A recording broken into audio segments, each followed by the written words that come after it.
निजी बसों का मनमाना रूट, निजी बसों का संचालन जो शहर के मध्य से होकर गुजरता है, वो कहीं न कहीं हादसों को खुला निमंत्रण देता दिखाई पड़ रहा है। इस रास्ते जो है वो रूट भी नहीं है और शॉर्टकट के चक्कर में निजी बसें यहाँ से निकलती है। आसपास रहवासी क्षेत्र है और यहाँ पर बच्चे भी जो खेलते रहते हैं। ऐसे में यहाँ जो है वो वाहनें, ख़ासतौर से बसें यहाँ से अनियंत्रित गति से दौड़ती देखी जाती है। मैं दिखा दूं निजी वाहन, निजी बस जो है वो ही एक बार फिर आ रही है सामने, और मैं दिखा दूं ये बस जो है वो यहाँ से निकलेगी और ये बस जो इस तरह से जाती है, ये कहीं ना कहीं हादसों को खुला निमंत्रण है और किसी भी तरह का कोई रूट नहीं है इनका, और ना ही किसी भी तरह का कोई इनको परमिट दिए रखा है।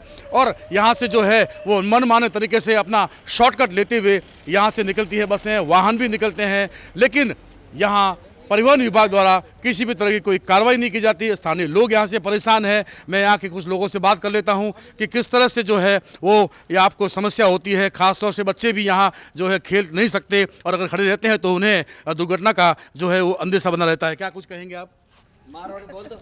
दुर्घटना बहुत होती है। 2-3 बच्चे तो गाड़ी के नीचे आ जाते थे और सारे दिन बसें ट्रकें चलती रहती है। हम बाहर ही नहीं निकल सकते, ना कोई बच्चे को बाहर निकाल सकते हैं।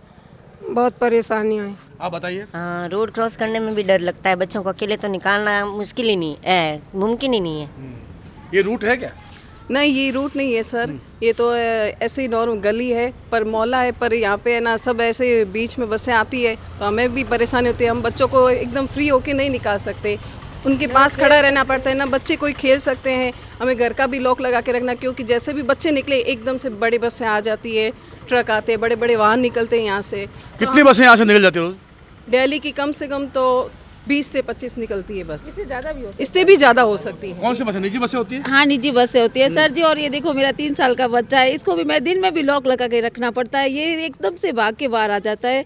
कुछ भी हमें ऐसे परेशानी होती है, पता ही नहीं चलता है क्या क्या होता है। दिन भर इतने वाहन होते हैं कि पता ही नहीं चलता है। परिवहन विभाग द्वारा रूट भी निर्धारित नहीं किया गया है। मनमाने ढंग से यहाँ पर जो है वो निजी बसें जो है वो बेधड़क बेखौफ संचालित होती है। बताइए आप कुछ। नमस्कार राजू जी। यहाँ हमारी ये जो दोनों तरफ मुख्य रोड हैं, एक तो थाना रोड है और एक ये नागौर रोड है, और यहाँ दोनों तरफ निजी बसें संचालित होती है। बसें संचालित हो, बसों का परिवहन हो, उसमें हमें किसी प्रकार की आपत्ति नहीं है, क्योंकि हमारे ये परिवहन के साधन होने चाहिए। किंतु हम जिस इस रोड पर खड़े हैं ये हमारी लिंक रोड है। यहाँ से सीधा ये नागौर रोड की तरफ, बीकानेर की तरफ, और इधर जोधपुर है या आपके पोकरण है या इस तरफ ये जो परिवहन होता है। हमारा एक ही मांग है कि हम पिछले कई वर्षों से इन बसों की जो अनियंत्रित गति है, यहाँ प्रेशर हॉर्न बजाती हुई निकलती है, यहाँ पर बच्चे निकल नहीं सकते। और सबसे बड़ी बात है कि हमारे दोनों तरफ यहाँ बड़ी एक सरस्वती स्कूल और विद्या भारती स्कूल है। यहाँ के बच्चे सुबह और दोपहर को और शाम के 3-4 बजे जब भी इनका शेड्यूल होता है, उस हिसाब से अनगिनत सैकड़ों बच्चों का ये यहाँ पर जाने आने का रास्ता है। कई बार ऐसा भी हुआ है कि बच्चे गिर जाते हैं डर के मारे, प्रेशर होने की वजह से। तो ये मुख्य मार्ग, हमारा निवेदन यही है कि हमें इनसे आपत्ति नहीं है, बल्कि इनके अपने जो निर्धारित जो कॉमर्शियल जो सड़कें बनी हुई है, रोड बनी हुई है, चाहे नगर पालिका क्षेत्र से होकर के वहाँ से जाए, चाहे जो पीछे वो जो आपके बीकानेर रोड का मार्ग है वहाँ से निकले। मैंने इस बाबत CLC की मीटिंग में भी इस प्रश्न को उठाया। अभी मैं कल परसों ही SP साहब के पास गया था, लेकिन SP साहब ने यही कहा कि आप कलेक्टर साहब को ये पत्र दीजिए और हम फिर अपने तरफ से जो भी आपके लिए जो आवश्यक होगा वो कदम उठाने की प्रयास करेंगे।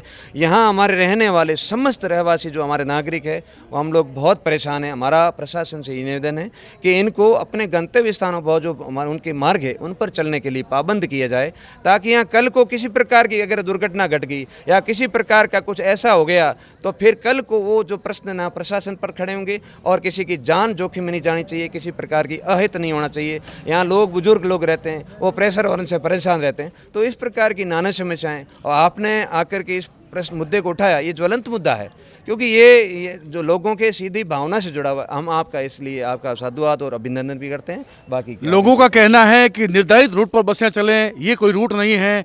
यहाँ दुर्घटनाएं भी होती है क्या?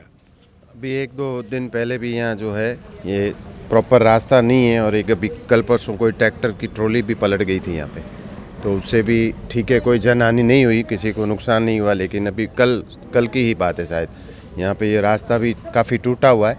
और सबसे बड़ी बात है कि फलोदी का सबसे महंगा रिहायशी एरिया है, ये सबसे महंगा। यहाँ सबसे ज़्यादा मतलब अच्छे मकान भी बने हुए हैं, लेकिन फैसिलिटी के नाम से तो खैर है भी नहीं कुछ। रोडें सारी टूटी हुई है। और दूसरा सबसे बड़ी बात है कि यहाँ लगभग 100 से 150 बसें दिन में निकलती हैं, कम से कम 100 से 150 बसें निकलती है। और मैं यहीं रहता हूँ, मैं दिन भर, मैं तो यहाँ तक कि अपने बच्चों को भी कहता हूँ कि गाड़ी बाहर मकान से बाहर निकालते वक्त भी ध्यान से निकलना पड़ता है कि पता नहीं कौन सी कोई स्पीड में निकल जाए। बिल्कुल निश्चित रूप से पॉश एरिया, लेकिन मूलभूत सुविधाओं का अभाव है। और ख़ासतौर से हम और भी बात कर लें, क्या कुछ समस्या आती है जब बसें निकलती हैं यहाँ से? खूब समस्या आती है। छोटे छोटे बच्चे वो घर में डूबे रहते दिन भर, बसों के कारण बाहर नहीं निकल पाते। और स्कूल जाना होता है तो स्केटिंग जाना होता है तो हम उसको पहुंचाने के लिए साथ में जाना पड़ता है काम छोड़ के, क्योंकि यहाँ बसों का आधे घंटे हर 1 घंटे बाद में बसा का आना जाना रहता है। प्राइवेट भी आती है और 1-2 रोडवेज भी आती है। धन्यवाद। बिल्कुल। और आप कुछ कहेंगे? नहीं, कुछ नहीं। बिल्कुल निश्चित रूप से ये देखा जाए कि ये बसों का रूट नहीं है और निर्धारित रूट की ओर से ही बसें निकलें। यहाँ जो है दुर्घटना का जो है अंदेशा बना रहता है। ऐसे में यहाँ के लोगों की मांग है कि कहीं न कहीं यहाँ से जो है वो बसों का संचालन अगर होता भी है तो नियंत्रित रूप से हो, अनियंत्रित बसें दौड़ने पर नकेल कसी जाए।